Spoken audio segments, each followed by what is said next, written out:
નમસ્કાર દર્શક મિત્રો, આજના આ ખાસ વિશ્લેષણમાં આપણું સ્વાગત છે.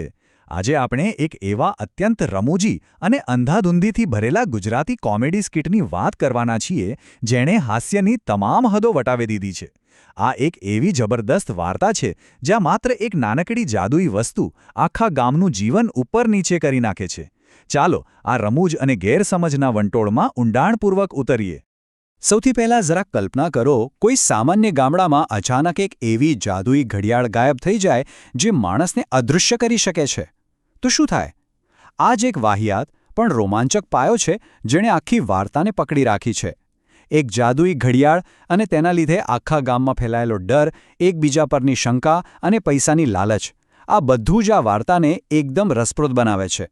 તો ચાલો વિભાગ 1 તરફ આગળ વધીએ.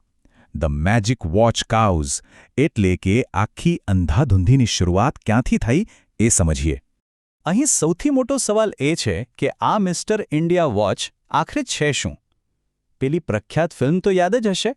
આ એવી ઘડિયાળ છે જે પહેરનારને સાવ અદૃશ્ય કરી દે છે. આ માત્ર કોઈ રમકડું નથી રહ્યું, પણ આ પાત્રો વચ્ચે વહેમ, શંકા અને મોટા ઝઘડાઓનું મુખ્ય કારણ બની ગયું છે. કોની પાસે ઘડિયાળ છે અને કોણ ક્યારે અદૃશ્ય થઈને કોને મારશે એ ડર આખા ગામમાં ફેલાઈ ગયો છે.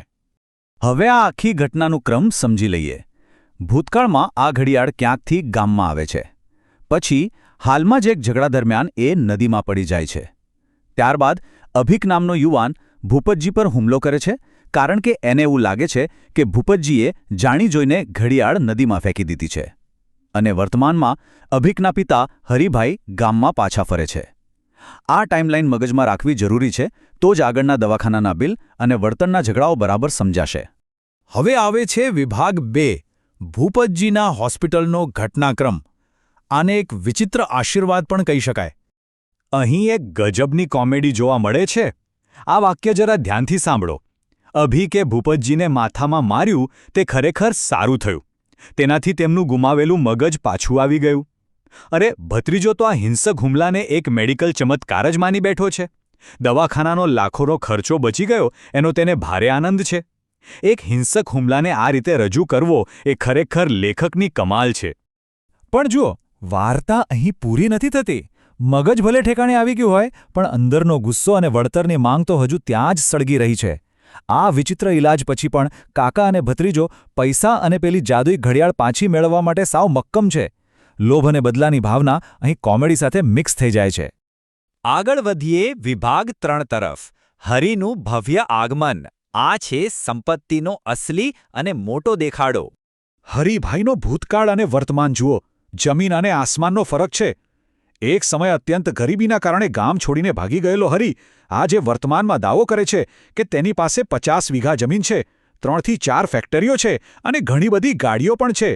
આ બદલાવ એટલો અચાનક અને મોટો છે કે ગામ લોકોની આંખો ફાટી જાય છે. અને હરિભાઈ પોતાનો બચાવ કેવી રીતે કરે છે? એ પૂરા વટથી કહે છે કે હું ભાગી નહોતો ગયો, હું તો પ્રામાણિક મજૂરી કરવા ગયો હતો અને હવે મારી પાસે 50 વીઘા જમીન છે. ગામના વડીલો જેમ કે ભૂમતા કાકાને શંકા છે કે આટલા પૈસા રાતોરાત કેવી રીતે આવ્યા? કયો 2 નંબરનો ધંધો કર્યો? પણ હરિભાઈ ટસના મસ થવા તૈયાર નથી. આ બધા અમીરીના દાવાઓ વચ્ચે આ 15નો આંકડો બહુ ધ્યાન ખેંચે છે. હરિભાઈ બડાઈ હાંકતા કહે છે કે એમના ઘરે તો 15 જેટલા સોનાના દોરા એટલે કે સોનાની ચેન એમ જ પડી છે. આ આંકડો બતાવે છે કે હરિભાઈ વાતને કેટલી મોટું સ્વરૂપ આપી રહ્યા છે. હવે વાત કરીએ વિભાગ 4ની. માફી અને છુપી ધમકીઓ. શાંતિ સ્થાપવાનો એક પ્રયાસ.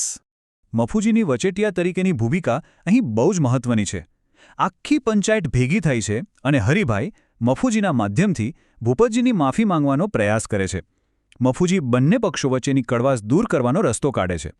પણ આ માફી એટલી સીધી નથી. એના છુપા ઈરાદાઓ બહુ રમૂજી છે.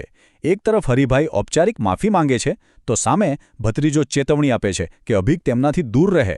અને સૌથી મજેદાર વાત તો એ છે કે હરિભાઈ નમ્રતાનો ડોળ કરતાં કરતાં ધીમેથી એવું કહી જાય છે કે એના દીકરા સાથે જે કાળા કપડાવાળા ફરે છે તે કોઈ ભાડુતી ગુંડા નથી, પણ એના જીમના બોડીગાર્ડ મિત્રો છે. એટલે કે માફીમાં પણ એક છુપી ધમકી છે. ચાલો વિભાગ 5 જોઈએ. ફેક્ટરીઓ, પૈસા અને રકઝક.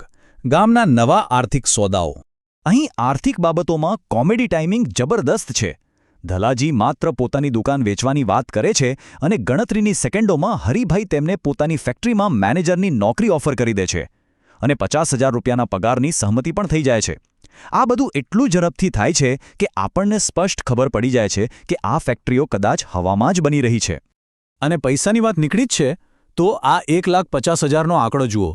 ખેગારજીને હરિભાઈ પાસેથી 1 લાખ રૂપિયા લેવાના છે, પણ હરિભાઈ એટલા બધા ઉત્સાહમાં છે કે તે વ્યાજ સાથે 1.5 લાખ રૂપિયા પાછા આપવાની સામેથી ઓફર કરી દે છે.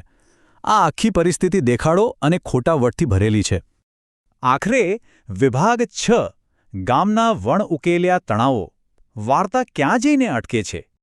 આ આખા ખેલનો સારાંશ કાઢીએ તો સંબંધો અત્યંત ગૂંચવાયેલા છે.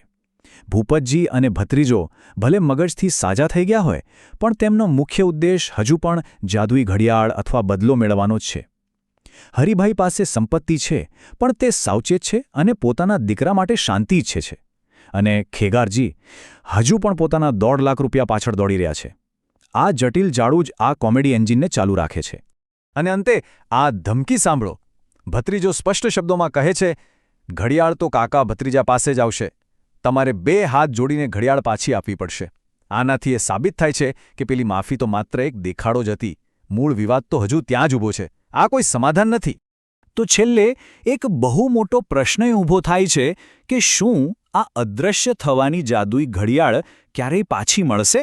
કે પછી આ ગામના વાહિયાત ઝઘડાઓ અને અહંકાર આખા ગામને વેરવિખેર કરી નાખશે? આ એક એવો પ્રશ્ન છે જે આપણને આગળ શું થશે તે જાણવા માટે ઉત્સુક કરી મૂકે છે. આજના આ વિશ્લેષણમાં જોડાવા બદલ ખૂબ ખૂબ આભાર.